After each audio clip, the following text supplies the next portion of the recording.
And Katie, do we have Mr. Purple, Mr. Ballantyne? I don't see them yet, but I can actually go get them. Bring them in when they're regular members of the team. Okay, great. My screen looks empty without them. All right, you guys are up on YouTube. Wonderful, thank Jason, you. are you good for me to send you the Go right ahead. listing? Okay. Betsy, do I have audio? Yes. We can hear you, Dave. We can hear you, Dave. Okay. All right, I'm just gonna go check on the other two and I'll be right back. Great, yeah, bring in, we're expecting Jason Montijo at some point and Mr. Purple, and Brian Ballantyne often joins us. So Betsy, you want them in the room when they join? Yeah, they attend the full meeting, Jason. Okay. I will be on the I see lookout. no reason to leave anybody. And if there's somebody else, I don't know if we have anybody else We do on not. any of our business. I think that was it. Yeah, Brian's usually on screen. A lot of the questions we ask sometimes get, some of them related back to Brian.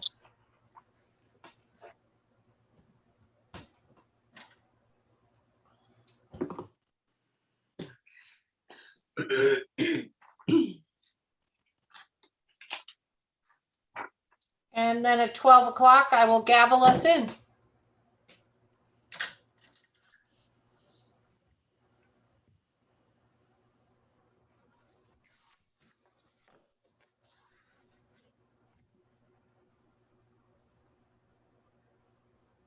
So are we all set to roll, Jason?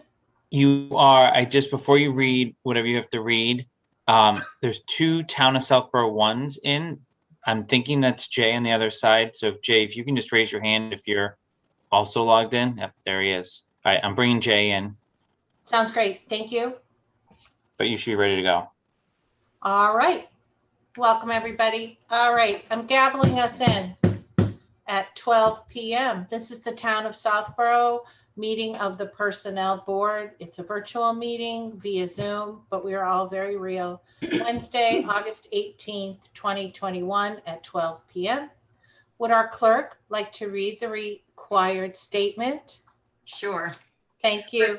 Pursuant to Senate Bill number 2475, which was signed into law by Governor Baker on June 16th, 2021, this meeting will be conducted via remote participation to the greatest extent possible.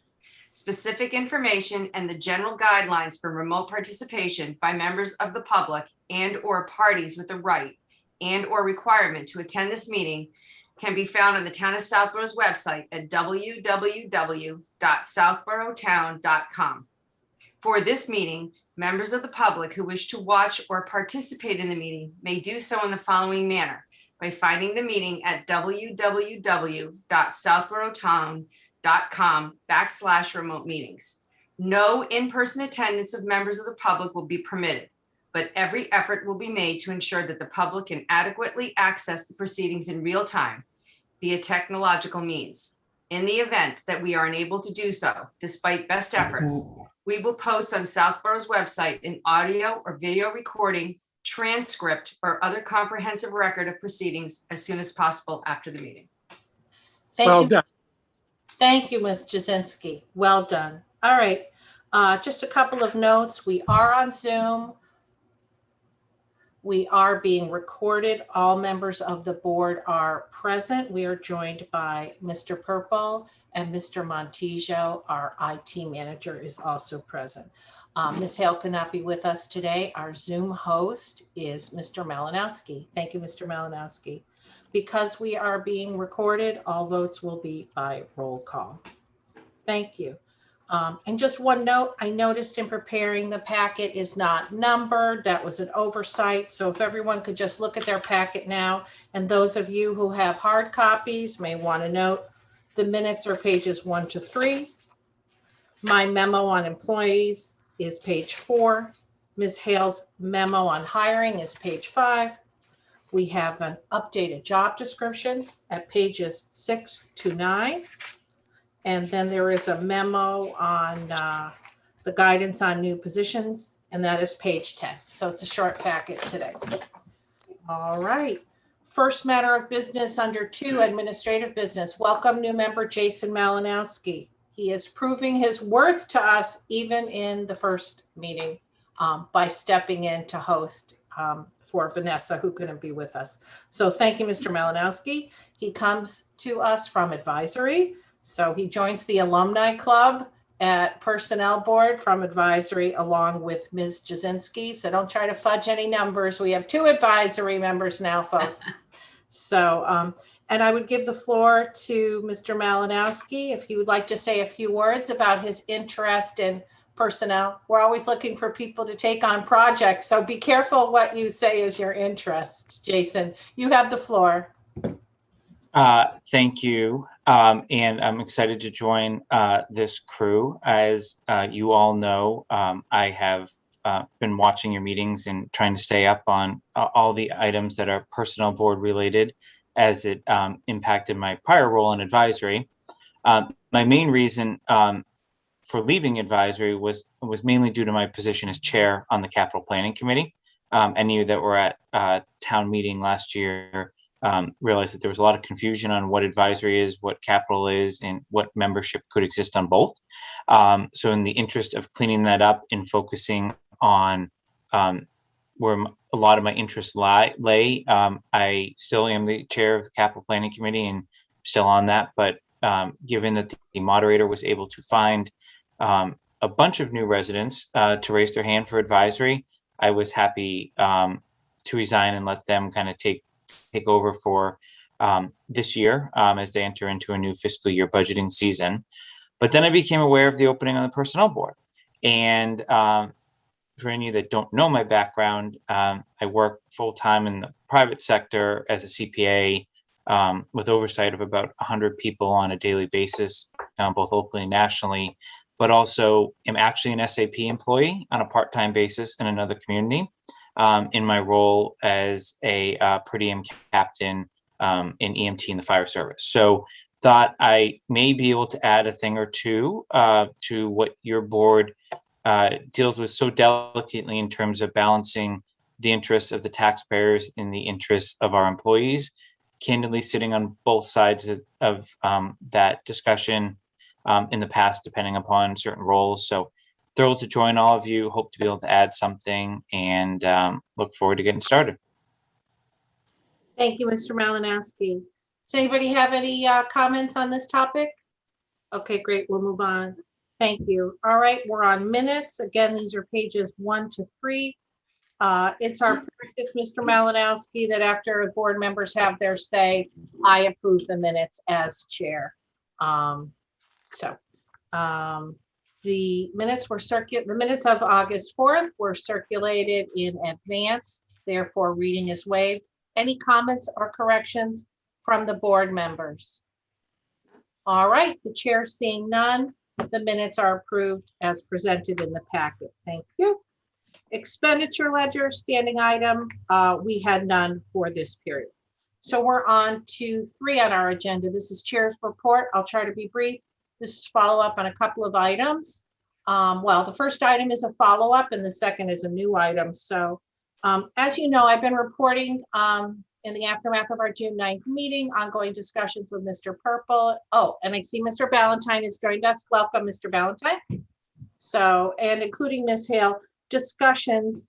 This centered on the different types of employees that we hire in Southborough. My understanding had always traditionally been, since I got on personnel board, that we hire employees into 3 buckets, either union or into a plan such as the SAP, or certain positions were privileged to be able to have a contract, an employment contract by statute. But there were discussions at our June board meeting that suggested there might be a 4th bucket, temporary employees who are hired under some kind of contract. So there's been an attempt to follow up on that. There's been a couple of meetings. Mr. Rubenstein has been my +1. Thank you to him. And these discussions underline to me that there's 2 aspects of hiring that we should distinguish, that I have been guilty of not distinguishing. And there is 1, the hiring authority, who has the authority to hire the employee. And two, once they're hired, what bucket do they go into? Obviously, if they're in a union, that's known. Do they go into the SAP, or are they one of those positions that could have a contract under state law? And that's where it got a little bit confusing when we had these discussions. Principally, in my view, Personnel Board has been concerned with the second one. We don't worry so much about who has authority to hire. For example, a couple years ago, rec director. Who has the authority to hire Tim Davis? Was that the rec commission? Was that the board of selectmen? Was it some combo? We don't really get involved in that. Our involvement is, well, when somebody's hired, do they go into the SAP bucket and become part of the SAP? So I never really focused on the two. So what came out of these discussions is, first of all, Mr. Rubenstein and I became aware that there are some contracts, I don't know how many there are, I saw one or two, where workers were hired temporarily, and a question arose of whether or not that belongs in the SAP. Are these folks who can have a contract? So that led in our discussions to highlight these two aspects. One, who has authority to hire, and then what bucket do they go into? So as you know, the SAP does apply to temporary workers. So how we left it with Mr. Purple, Mr. Valentine, also Ms. Hale was part of the discussion. They will be meeting with Labor Council to review these contracts and the current practices, and they will report back to us. There may be some practices that have been engaged in for a long time, and then the law changes and they want to review their practices and make sure it's where they want it to be. So related to that is the second topic, which is the town org chart. You may recall that this is something that the Personnel Board had asked for some time ago, was a pet project of mine. And I am pleased to report Mr. Purple has tasked Ms. Berry, Katie Berry, with creating a town org chart. I don't know the process by which she undertook it, but I saw a draft, and thank you, Mr. Purple, and thank you, Ms. Berry. Anyone who's ever tried to chart an organization knows it's not an easy task. And further, Mr. Purple has tasked Ms. Berry with including on the chart, not just reporting relationships, but hiring authority, which makes it an even more complex endeavor. So I really appreciate that. I was shown a draft. It wasn't ready for the packet. And I encourage Mr. Purple, when he's at that point, to share it with me, to share with you, and I'll put it in the packet, since this is something that affects the work of the Personnel Board and that we have been interested in some time. So I will open it up if Mr. Purple, I guess I should let Mr. Rubenstein chime in as my +1, and then anything Mr. Purple or Mr. Valentine would like to add. No, I think you've done your usual thorough job of explaining where we are to date, so I won't add anything. Okay. I don't know if I mentioned, there is in the packet at page 4, just because I kept talking about how I was searching for enlightenment and I really hadn't shared with the board what it was I was looking to do. So I summarized this in a chart for you on page 4. And this is something I have shared with the team at Town Hall. You can see the union employees, the plan employees, and then the employees with contract. And so this is ultimately where we're trying to get clarity. So any questions from the board? Mr. Purple, I guess Mr. Purple, Mr. Valentine, if you want to speak, and then I can open it up for questions. Sure. No, I think I'll agree with Mr. Rubenstein that I think that was a pretty thorough analysis. I still think that we should get Barry a shirt that says +1 on it, so that he can be properly identified. I think that the meeting where we were talking about, authority and the ability to do certain things in contracts highlighted a couple of things, at least for me, that it is something that is probably done through a hiring letter, rather than the process that has been used for the better part of several decades. on a couple of these interim and temporary positions. And so I think that there is a way, and it is, what I came away with is that the personnel board is going to be able to follow these trails a little more regularly through the hiring updates and that Ms. Hale does for each board meeting. The second piece on the org chart, it is a little bit of a work in progress, and I'll give you two examples. The hiring authority for the Council on Aging for their staff members falls under, I believe, Chapter 41, Section 8B. And if you look in the town code book, it lists all of the statutes that the town has accepted. And I found 8A, 8C, 8D, 8E, no 8B.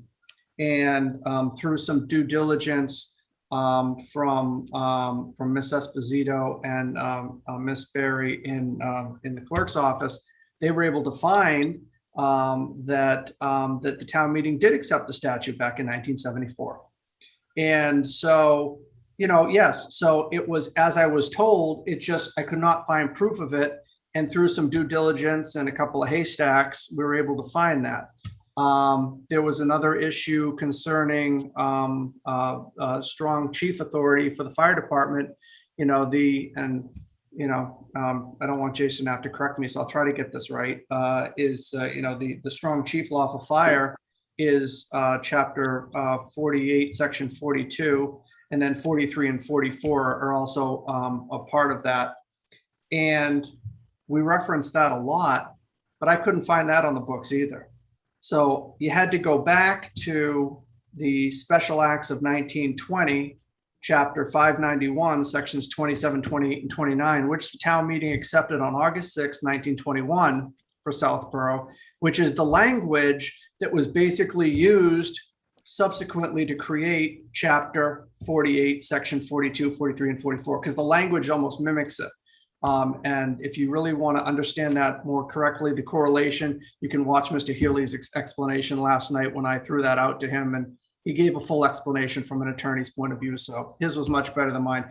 I'm just illustrating some of the things why it's a little bit difficult to make this correct. And the chair did want to put this on the agenda, and I asked her not to, simply because if she's got questions and concerns, I'd like to correct those. I know that there are some gaps. So let's try and get this as right as possible before the board, gets a chance to take a look at the work product. So it is a work in progress. I don't know if Brian had anything else to add.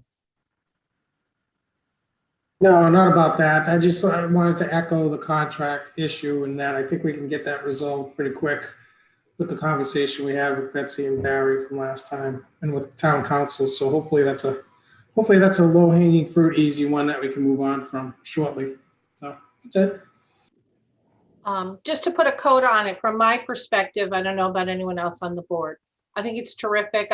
As an attorney with that background, I always think it's great when people know what statutes their town has adopted and who has authority to hire, and I'm happy to see this being done.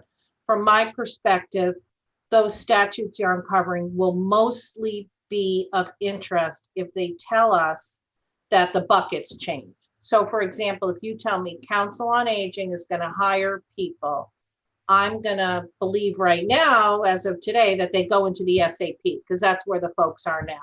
But if you uncover a statute that says Council on Aging can give someone a contract, then I'm going to add them to my list on page 4 as C9, Council on Aging, with a statutory reference, and that they'll have a contract. So my interest from personnel board side is not so much who can hire them, that's great, but once they're hired, are they going into my bucket that I have responsibility for? So yeah, this is one of the issues that Betsy did identify is, okay, so you've got the hiring authority. So it may be the hiring authority, but also the person that they're hiring, whether it's the finance director, whether it's a town administrator, whether it's a fire chief. Then what is the contractual authority for that person to have an employment agreement? So it's making sure that the sites for the board are with the board and the site for the authority, and then the sites for any contractual requirements are with the position. So it's just making sure that all that lines up and then have somebody fact check me and then have somebody fact check that person. Thank you, Mr. Purple. Any questions from the board on my memo or any of this discussion? Okay, great. And thank you, gentlemen. I'm glad we were able to add. So it's a work in progress, but we are making progress. All right, moving on to 3B, the Assistant Town Administrator. There's a memo in the file. This is a departure. Last year, or the year before, we changed the SAP. So we're getting notice of both hires and departures. So sadly, the Deputy Assessor, Cora Diaz, has resigned, but I understand she has bright plans for her future. So we wish her well, and that's page 5. I don't know, Mr. Purple, if you wanted to embellish it all on behalf of Ms. Hale. Yeah, I'll embellish briefly. So, you know, it's anytime you lose somebody in the finance team, you know, it's difficult because they're so hard to replace. And, you know, we were fortunate to get Miss Diaz to come in. You know, she's been a really good asset up in the assessor's office, but she has an opportunity to pursue a career path which is more in line with, I think, her education, and she's taking advantage of it. And I can't fault her for that. I just know it's going to be difficult trying to fill that position. I know that both Brian and I, as well as Vanessa, will work with Paul Sabelli to try to give him a bridge while, you know, when she leaves, and also try to get the hiring process moving for him as quickly as possible. Thank you. Any questions for Mr. Purple on the hiring and departure memo? All right, then we move on to 4, old business. Just a couple of items. As you may recall, this is our second meeting in August. We don't normally meet twice in August. This was scheduled because there was an important matter, a request to add a new position to the SAP. And at the time we scheduled this meeting, it was thought that town meeting would be in October. So time was of the essence. The plan now is town meeting will be in early November, but we were already scheduled. So we kept the ball rolling, and this is our piece of business now. So the first piece of business is at pages 6, 7, and 8 in the packet. This is a revised job description. So just to set the table, you may recall, this is the 3rd iteration of the job description for the position of senior IT specialist. Don't worry about the first one. That was just a draft. The second iteration, which was approved by the Board of Selectmen on July 22nd, was in our packet for our last meeting on August 4th. The board discussed it and made some recommendations. We were focused on the abilities section. Ms. Hale volunteered to go back and rework it with the help of Mr. Montijo, and that was done. And since Ms. Hale is not available, I ran through the 2 versions, the one you had at the last meeting and this one. You may have already done it because I know that our members are very diligent with their packet preparation. But just to review, starting on page 6, there were no changes that I noted on the first page of the JD, except the font was conformed. The previous version had 2 different fonts. Moving to the second page of the job description, page 7, top section, no change. Requirements of work, no change in the first section, the knowledge section. All the changes I saw of any substance were to the ability section. So the first 3 bullet points were restated a bit differently, but the substance did not change. The only change in substance that I saw in the entire job description, you may recall there was a bullet point in the previous version that lumped together a couple of different things, 3 different aspects, and we noted we found it confusing.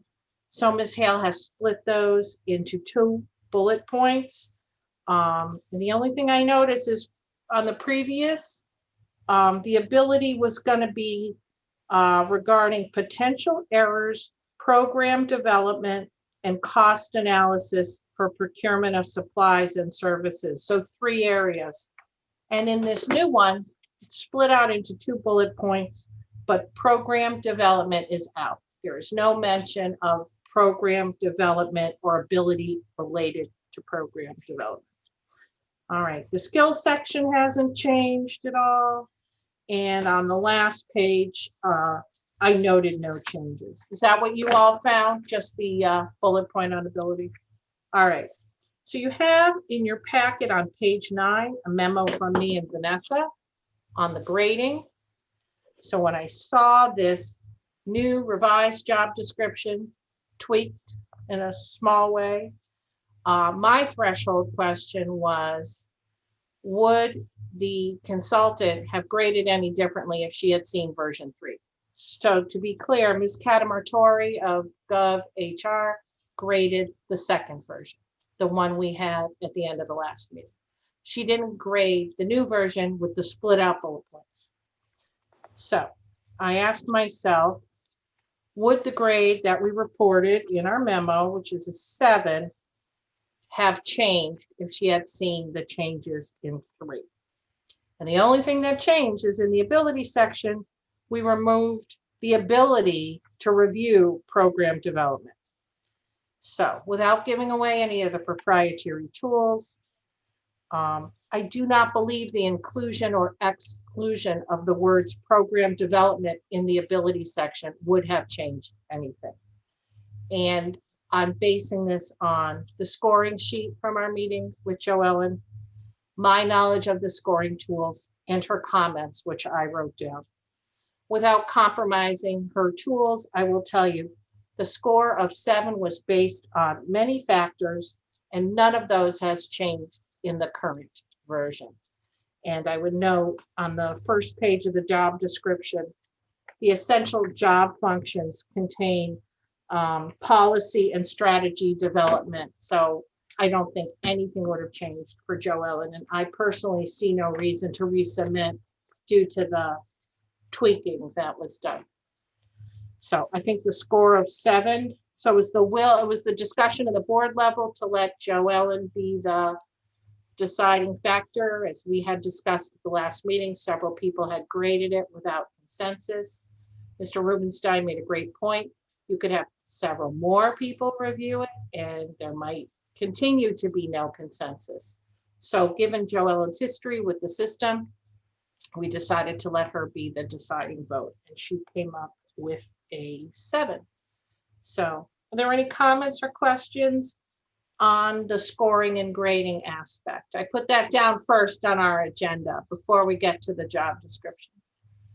Questions, comments? Just minor question, Betsy, and it's somewhat related to the grading. Sure, Go go ahead. I just want to make sure that it's probably a question for Mark or Brian. Given that this position likely would have, there's use of the word emergency, right? Like server goes down on a weekend, this person's going to get potentially called back to work. Are you comfortable that the current language in the SAP would properly compensate the individual? So it's somewhat related to their grading, but also making sure that there's no further action required for overtime or comp time based on the current wording in the SAP. Because I don't think you have a lot of overtime employees currently on the SAP. I'm sure there's a few, like facilities and maybe your police lieutenant, but I can't think of a lot of others off the top of my head. Yeah, I think so. To your second point first, we don't have a lot of overtime for SAP employees, and Brian, overseeing payroll can back that up. But and I think from Jay's perspective, and again, Jason, it's like I got too many J's, Jasons. So you can be Jason, he'll be Jay, even though it says Jason Montijo. So. But Jay, I think, is comfortable with it. Again, this person is going to be that person who is going to, be on call. If they get the call at 3 a.m. from the police department and they need to respond. If there's an issue with IMC, things like that. So yeah, I'm comfortable that there isn't any inherent issue.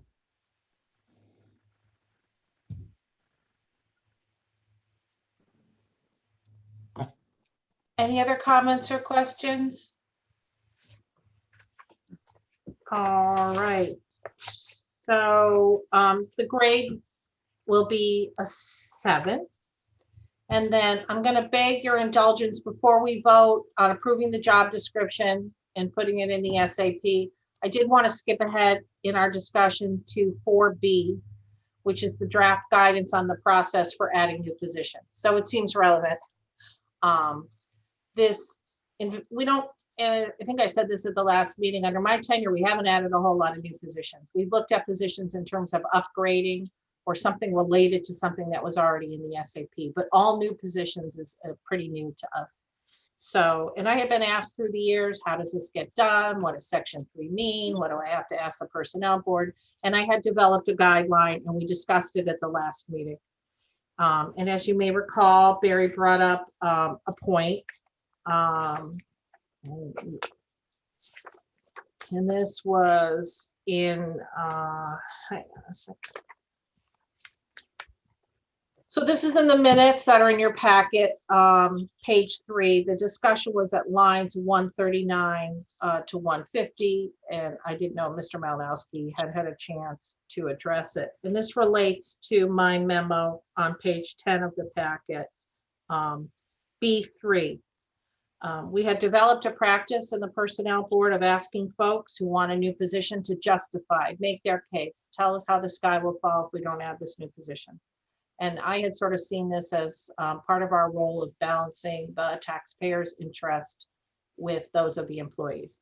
And Mr. Rubenstein took a bit of a different position. You can see that in the minutes. I hope I've characterized it properly. And he suggested that this was not appropriate and was beyond our purview. And that if the proponents of a new job, and for example, Mr. Montijo, Ms. Hale, Mr. Purple, Board of Selectmen, they've decided we need the IT position, Mr. Rubenstein would say, it's not for this board to do that economic analysis. Our job is to do only an analysis that would grade and rate it appropriately. So there is an economic analysis involving external comps and how should we compensate this and how should we grade it. But it's not for us to weigh the financial consequences to the town versus the benefits of not having this position. So I went back and I redrafted my guidance document.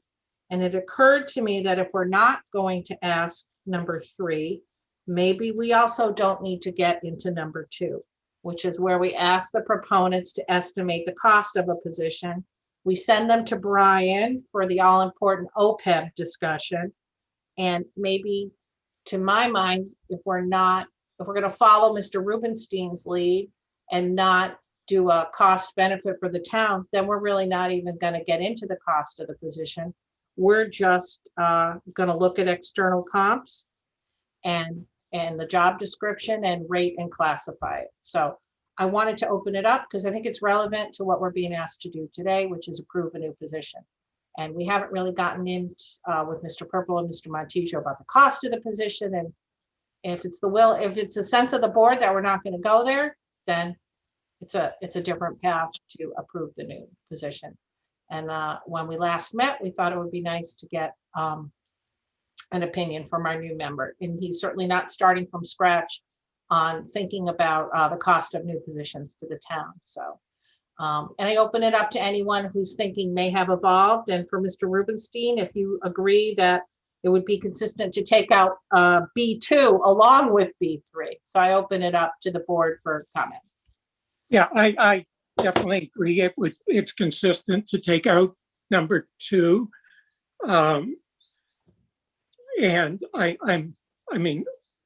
made the argument at the last meeting. I can make some additional points, but I'm happy to listen to other people's input on the question, see what other people think. But for me, it's pretty clear cut, both in terms of the wording of the SAP, the structure of town government, and what the role of this personnel board is intended to be. But I'll go into it further, but I want to give other people, I've spoken at length about it, I want to give other people a chance. And now I'm questioning, thank you, Barry. I'm looking at 4 external comps. So let's take the current instant case. Proponents came to us with a very strong need for an opinion. I don't think we saw a memo on, maybe I'm just forgetting because we've been talking about this for a little while. And I can address this to Mr. Purple, Mr. Montijo. Did you give us a memo on how other similar towns approach their IT departments? Because I'm thinking if we rate the position, that kind of tells us where the salary is. And the only reason we would look at external comps is if somebody comes to us, say, after this is approved, Mr. Purple or Mr. Montijo or Ms. Hale come to us and say, hey, we really can't hire what we need within the range of grade 7. We need an exemption under, I guess it's section 16F or H, whatever it is, G, to go beyond the range. But really, once we grade the position, that establishes the range. I'm not even sure we're looking at comps unless we're asked to go above the range. So I honestly don't know, Madam Chair, whether or not a formal memo was sent to you on comps. I do know that that Ms. Hale had showed me some comps that she had helped to pull together, I think, in conjunction with Mr. Montijo. And, it ranged from, probably high 60s to, to mid to high 90s. And they were a little bit all over the place. I know that in the development of the position, if you ask Mr. Montijo what he wanted day 2, he was here, he would have told you I need a help desk person, right? And then 2 months in, he's like, I need somebody to help me with network. So this position broadened. So, I know it would have been great to have another set of hands right away. I think it was good that, he had a little bit of that burn-in time for us to do that. The concern based on some of the comps that we saw was that if the position ended up graded a 6, you could be looking at hiring at the upper end of the range, or having to consider asking the board for an exemption, as you just mentioned, and that a 7 actually puts the range more in line with, I think, what the salary was funded at town meeting, or the thoughts of, I think, the technology committee, what they were thinking. I think it gives that latitude of where we're seeing the comps and what the technology committee was looking at as a potential salary. So I just want to make one point. Thank you. And I'm glad that where we ended up in the range is where you folks want to be. But I made this comment and I just want to state for the record, from my perspective as one of 5 guardians of the SAP, job description comes first. And I said, it's like a little song, write the job description for the job you need, and it will be rated appropriately. And if you can't find the right person for the job that you need within the range, you could come to us for a variation. And I just want to put that on the record. It is 16, hang on, 16H gives the board authority to vary. So I just didn't want, from my perspective, at least as the chair of the board, the integrity of the system, I wasn't grading it for the salary that you needed. I was grading it based on the job description as written for the person you want to hire, and was prepared to ask this board to vary the salary if the hiring process bore out that you needed to. So I just wanted to make that clear. And Barry, I think you had your hand up.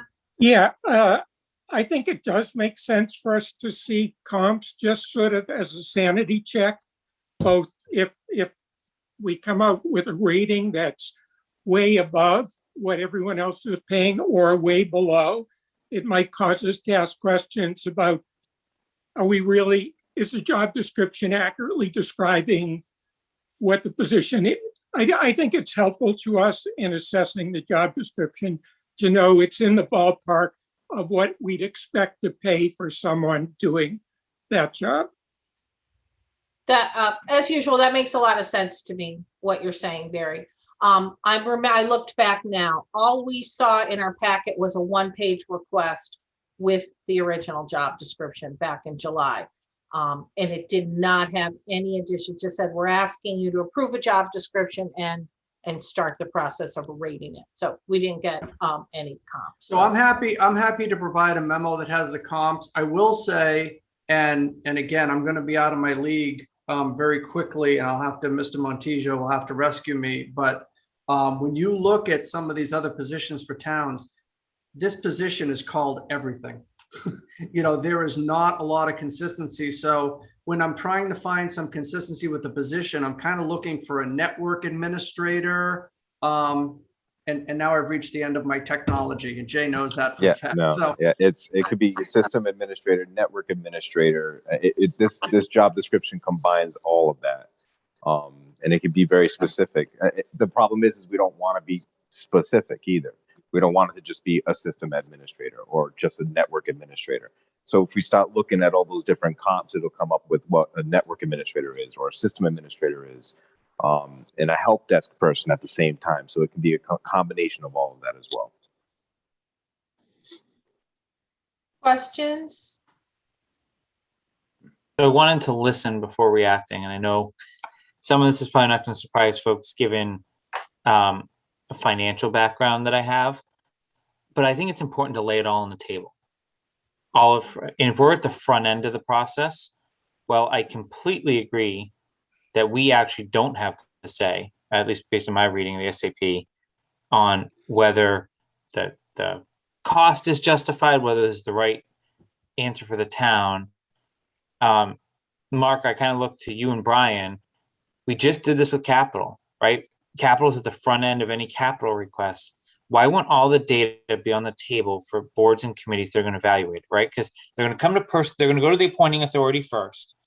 And I think if we all have the same write-up, right? So let's just say Board of Selectmen is the appointing authority. They see all these same things. Then it comes to Personnel Board based on this policy. And then obviously it's going to have to go to advisory and then town meeting.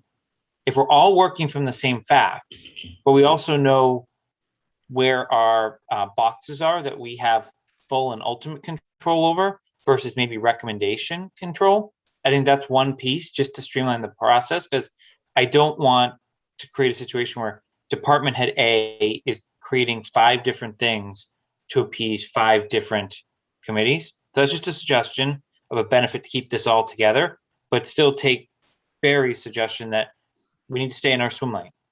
The other thing I would say is, if we're adding a position, I would also query, is there a position that should be coming out of the SAP?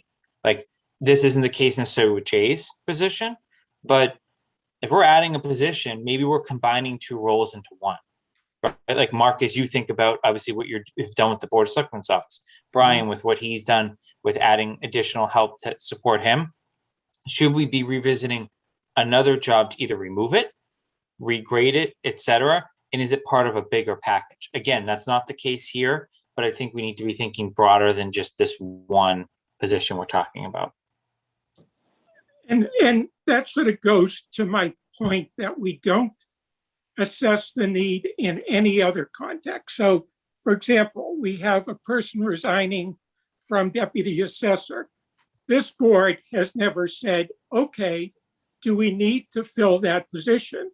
All that happens is Mark or whoever hires a new deputy assessor, and as long as he's paying below, at the midpoint or below, all he's doing is reporting to us that happened. We don't determine there was a need to fill that position. That's not something we've ever done. Similarly, just as a hypothetical, take the library, for example. Suppose that, well, we know they have technology that now allows people to check out books by themselves. Do we go and ask the question, well, do you need one less library assistant now that you have that technology? No, that's not something we've ever done. But to me, at least in terms of the impact on the town, it's no different than adding a new position. There's still someone needs to make an assessment of whether there's a need for it. And I just don't think that we're in a position to do that. I think they have to, if they're adding a new position, obviously they've got to go to advisory and make their case to advisory about why they have a need to get this additional money. I don't know what expertise we have to make that assessment. And again, I don't see anything in the SAP that gives us the authority to make that assessment. And I would argue the language that people point to about representing the taxpayers' interests and town employees, what that's talking about is making sure salaries are not too high, so taxpayers are paying too much, but are fair to employees who are working there. That's how we're representing the interest of the town and the taxpayers. And by just sort of jumping on the language interest of the taxpayers, you can open up any number of areas where we could say, oh, we want to have a say in that because that affects the taxpayers. So again, I don't think the text says that. I don't think our history has been to do it. And I'm uncomfortable getting into that. And I'm not suggesting, I guess, that we do that. I'm suggesting that instead of personnel board doing something in a silo, advisory doing something in a silo, and appointing authorities doing something in a silo, that we could get all this information and understand, like very much like Betsy, you were talking about with the org chart, the appointing authorities, roles and responsibilities, that all the information's on the table once, and each of the appropriate checkpoints along the way deal with stay in their swim lanes. I agree with you, Barry. Our swim lane is not to go in perform any analysis under number 3, but I would think that we would want to help other boards and committees that need to make that determination recommendation to streamline this process so that people aren't working in silos and everyone is seeing the bigger picture and then dealing with in a silo what they have to deal with by their responsibilities. That's, I guess, where I was going with my comments. Okay, and that's fair. My only question, I guess, is what do we bring to the table in that discussion? What is our expertise that we're adding that advisory doesn't have, the Board of Selectmen don't have? I'm happy to look at it, and obviously we want to work together, so I agree, but I'm just not sure what it is we're bringing to the analysis. I'd like to speak because I hear from folks from time to time who have requests. So I appreciate, thank you, Jason, thank you, Barry. I hear from people who just don't understand how the process works. And sometimes citizens who are heads of boards with SAP employees come to me because they know I'm a fellow citizen and I've been working hard to understand the system for 4 years. So it would be nice if we had a process document that explained the role of each one of the boards. Then we wouldn't have to be figuring out what the role of the personnel board is here in the middle of 2021. Someone would have told me 4 years ago, hey lady, it's not your role to look at this.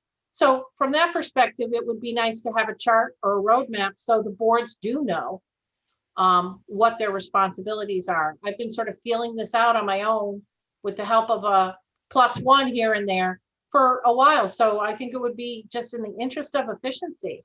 And you could hand a document that kind of looks like my roadmap, but it would have everybody. It goes here, it goes here, it goes here, it goes here. And we have evolved to the point where Mr. Purple actually told the Board of Selectmen, yep, you need to approve that job description before you go before personnel, because they want to know that you've approved it. So that was a step in the right direction.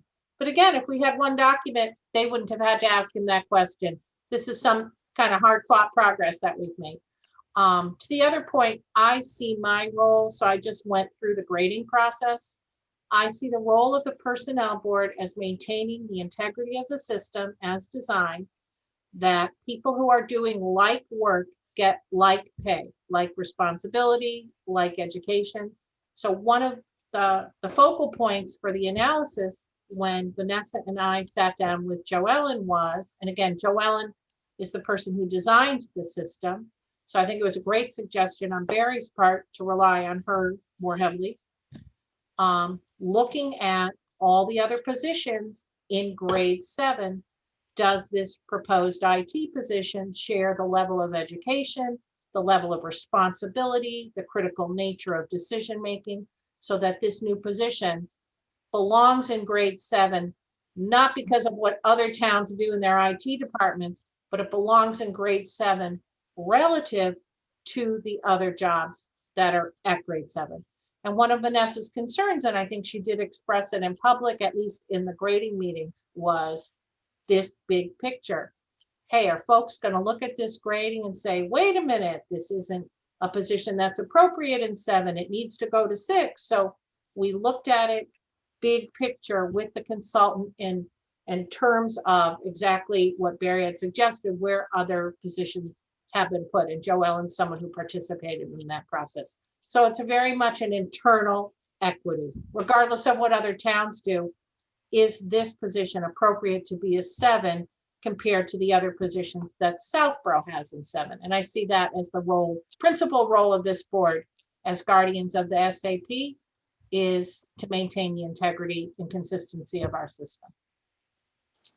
So I'm all for Mr. Malinowski's roadmap, guidance, process document, mindful that it could spell out the roles.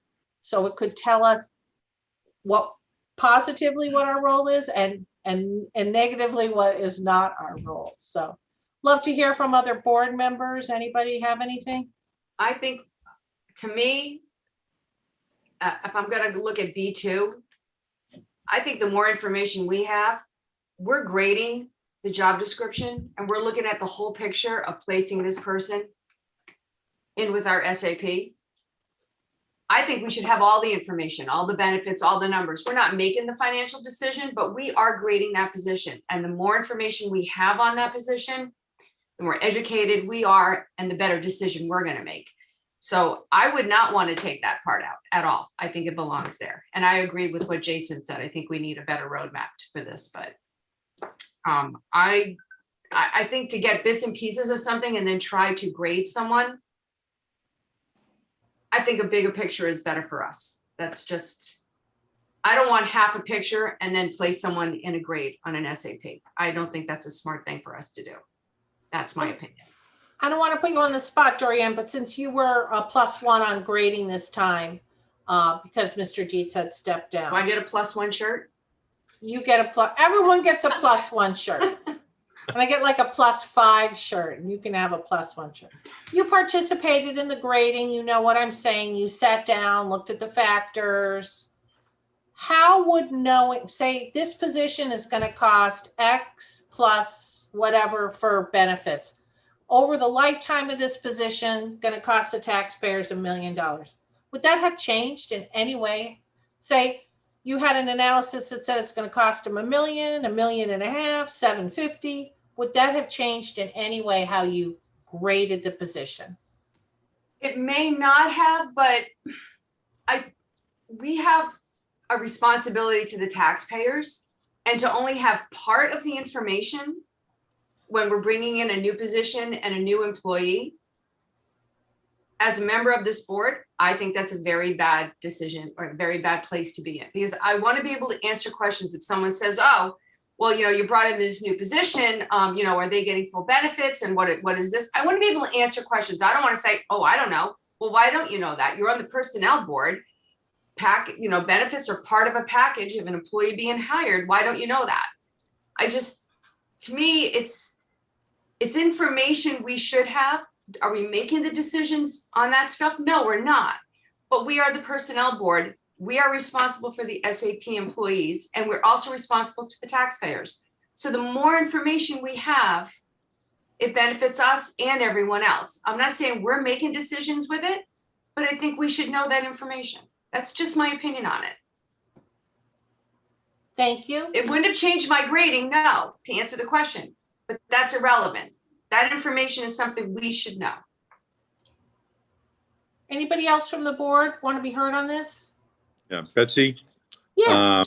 Just following up on that, I think Doreen is bringing good points, but I think also what Mark alluded to when he said that they don't have matching descriptions necessarily for the various towns. I think it would be worthwhile to at least see what type of information he has been able to put together.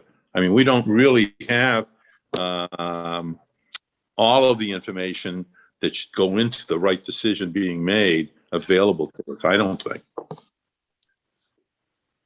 To your point, Mr. Nixon, we certainly don't have the packet that I have in the past asked other people to produce. That is correct. Ms. Hale has not given us anything but a request and a job description. In Right. the other cases, we have seen additional data. So that's why I think this discussion is really helpful. And if there's supporting data, fine. And I don't know that we need to resolve this today. Look, we approve the job description so Jay can get going on what he needs. Sure. Mr. Montijo, do you have anything else for us on the job description before we have a vote to approve the job description? No, not at this time. Thank you. Thank you. And as the board has previously discussed, approving the job description is tantamount to saying we're ready to put it in the SAP once we grade it. We're not putting this job description in a drawer. So in my hearing from board, I appreciate all the points of view on what this board should see and not see to approve a job description and put it in the SAP. Is the board ready to vote on this? Or do you all want to see additional information? No, vote. So it's the sense of the board that some of our board members don't think the financial data is relevant. Some of you would like to see it. And moving forward, I think we all support some sort of master document that says what the role of the different boards is. And my personal feeling is somebody's got to figure out what this job costs. And I don't have a problem with that information being shared with all the committees in the process. Some may disagree that we don't need to see it because we're not actively going to do anything with it. But some would like to see it. I don't really even have a sense if we have to resolve all of this now. I guess my guidance document, we're kind of split here. I'm seeing maybe 3 people want to see the information. Mr. Rubenstein doesn't need to see the information, and I haven't totally given up on the financial information. Are you letting that hold up your vote on the IT position? I don't think so. Okay. Is it the sense of the board that you're ready to go on the IT position? Yes, can we vote on it? All right. Yep. The chair will entertain a motion to approve the job description for the position of senior IT specialist as revised 8/10/21 in the packet of August 18th at pages 6 through 8. Do I hear a second? Second. All right. This will be a roll call vote. Ms. Jazinski, Yes. Mr. Nixon, Yes, Mr. Malinowski, Aye. Mr. Rubenstein, Yes, and Ms. Rosenblum votes in the affirmative. Thank you to the team who put the job description together. Thank you, Mr. Montijo. You certainly now have a greater appreciation of how much interest we take in your job description. So remember this when you want to hire a third person, right? Oh, yeah. Budget some time for that discussion. All right, Definitely. not to suggest that that is in the works. Okay. Thank you. Thank Thanks, you. Jason. And now the chair will entertain a motion to recommend to fall town meeting that the position of senior IT specialist be added to the SA personnel bylaw, section 20, schedule A at grade 7. Do I have a second? Second. Do I have a motion? I need a motion. so moved. Did we And do that second. first one? Did someone actually make a motion and second it? You It made was the a motion, I second. seconded it. I said I would entertain a motion. I think I heard someone say so moved on the first one. All right, so I want to hear so moved. So Barry moved. did. Then I want to hear a second. Second. All right, this will be a by roll call. This is to include the position in the SAP for us to recommend that it go to fall town meeting to be added to the SAP. Ms. Jazinski, Yes. Mr. Nixon, yes, Mr. Malinowski, Aye. who did I miss? Mr. Rubenstein. Yes, And the chair, Ms. Rosenblum, votes in the affirmative. Thank you all. It is unanimous. So this may be our only recommendation for town meeting. It's our first recommendation for town meeting. And I will revise this guidance document for our next meeting. All right. I think we've taken care of senior IT specialists. I think we've gone as far as we're going to go on the draft guidance for new positions.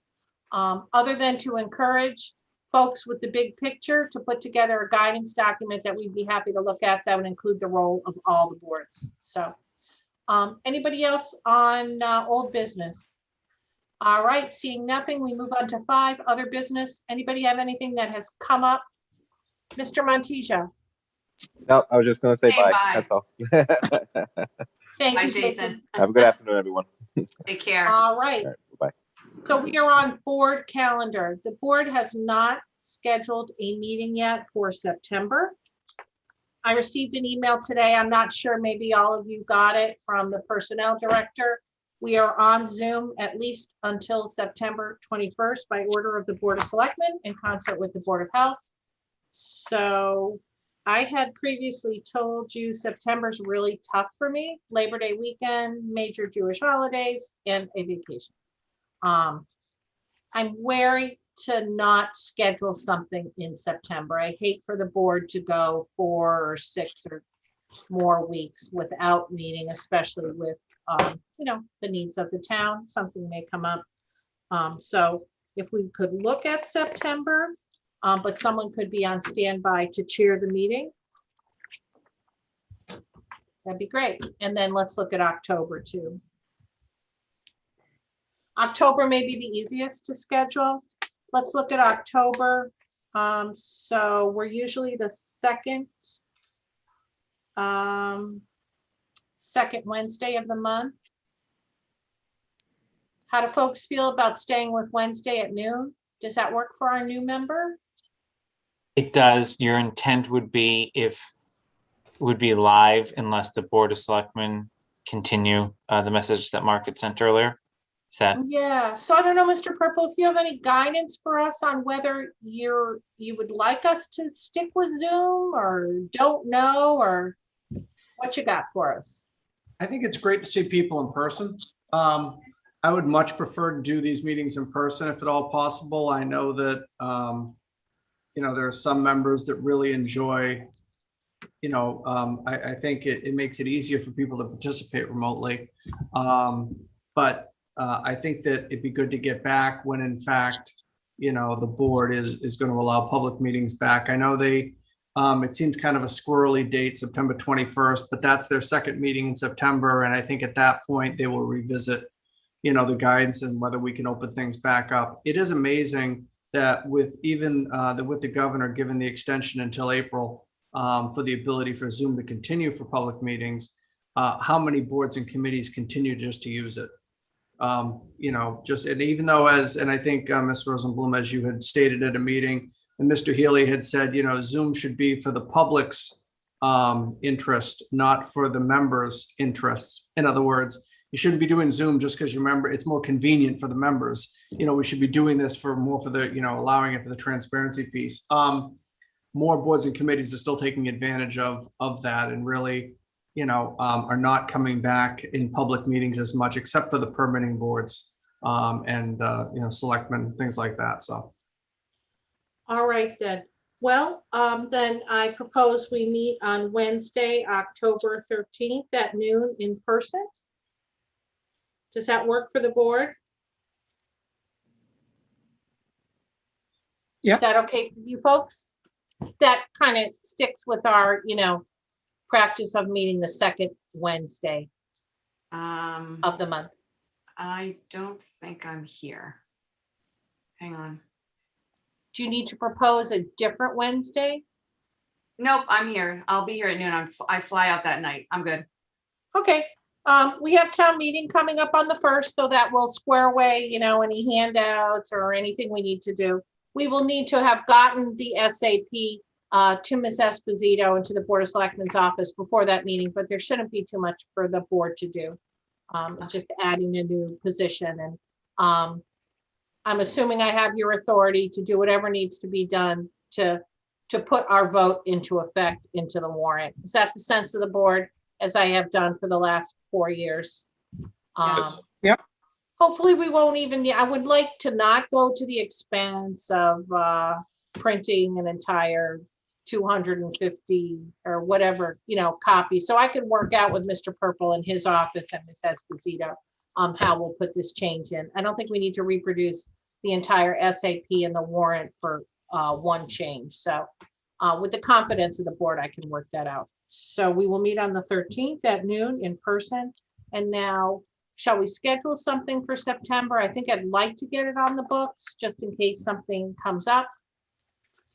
What looks good for people? That's not a Jewish holiday. Jewish holidays are on the 6th, 7th, and 8th for me. Some folks might be just 6 and 7. How about the Jewish- 15th? What? How about the 15th? 15th is tough for me. Yom Kippur starts at sundown into Oh, sorry. Okay. Thursday. The best timing for me would be Wednesday, the 22nd, if that works for the board. That is not a Jewish holiday week, and it's prior to my vacation. Okay. Could the board meet on Wednesday, September 22nd? Thank you. Yep. All right. And Mr. Purple, that would be in person also, unless the Board of Selectmen extends. All right, so we will. Do you want to notice that meeting for in person as well? Because the Board of Selectmen will not speak on this until the evening of September 21st. So I don't know if it would be too late to convert it to a virtual meeting. Maybe we make that one a virtual meeting, so we won't know. Schedule both and then see what the selectmen decide. And if it's, you don't need the Zoom, you can just cancel the Zoom. And you're Genius. covered. Genius. All right, September 2nd, in person or Zoom, one or the other, noontime. Just make sure you let us know what it is.